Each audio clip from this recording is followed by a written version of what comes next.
Wali Kota Medan Riko Waas ini ngaco banget. Pada 13 Februari lalu, dia menerbitkan aturan yang berisi penerbitan penjualan daging non-halal. Gak heran aturan itu menuai kontroversi di masyarakat. Apalagi aturan itu dibuat hanya karena untuk memenuhi desakan sejumlah kaum intoleran.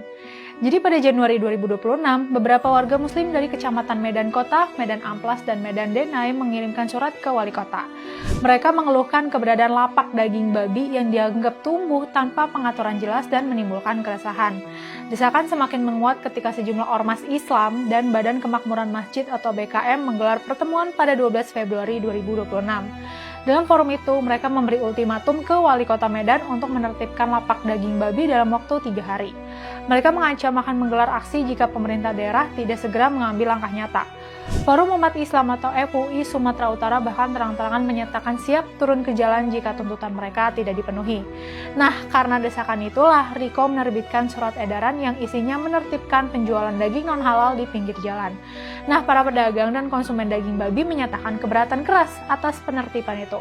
Pada 21 Februari lalu, mereka pun menggelar pertemuan di kantor DPP Horas Bangso Batak atau HBB untuk mengajukan surat keberatan atas surat edaran itu. Mereka menuntut wali kota mencabut surat edaran tersebut.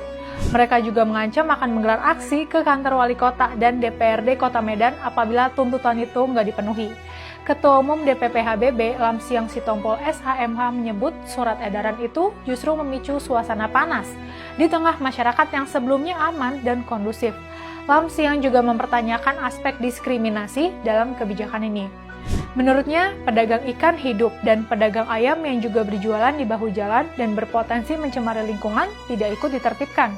Sementara pedagang babi yang dagingnya sudah melalui proses pemotongan resmi di rumah potong hewan milik Pemko Medan justru menjadi satu-satunya sasaran. Pegiat media sosial seperti Permadi Arya alias Abu Janda juga ikut menyoroti isu ini. Dalam unggahan realnya, Abu Janda dengan tegas mengkritik langkah ini.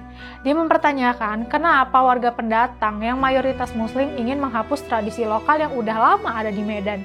Ini negara Pancasila, bukan negara Islam yang semua harus diatur menurut kemauan satu agama saja, ujarnya. Menanggapi kontroversi ini, Pemkot Medan akhirnya angkat bicara melalui asisten pemerintahan dan Kesraset Dako Medan, Muhammad Sofyan. Sofyan menegaskan bahwa surat edaran bukan kebijakan pelarangan. Tidak ada maksud melarang warga berdagang, khususnya komoditas non-halal.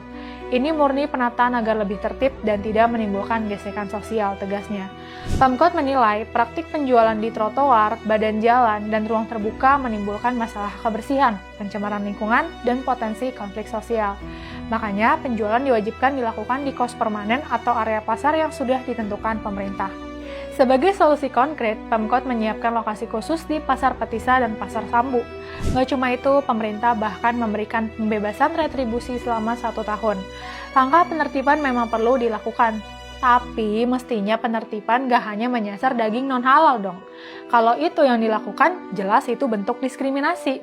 Medan itu kota multikultural yang kaya akan keberagaman suku, agama, dan budaya. Jadi, kalau mau bikin kebijakan, sesuaikan dengan kondisi itu. Jangan cuma demi memenuhi tuntutan kelompok tertentu.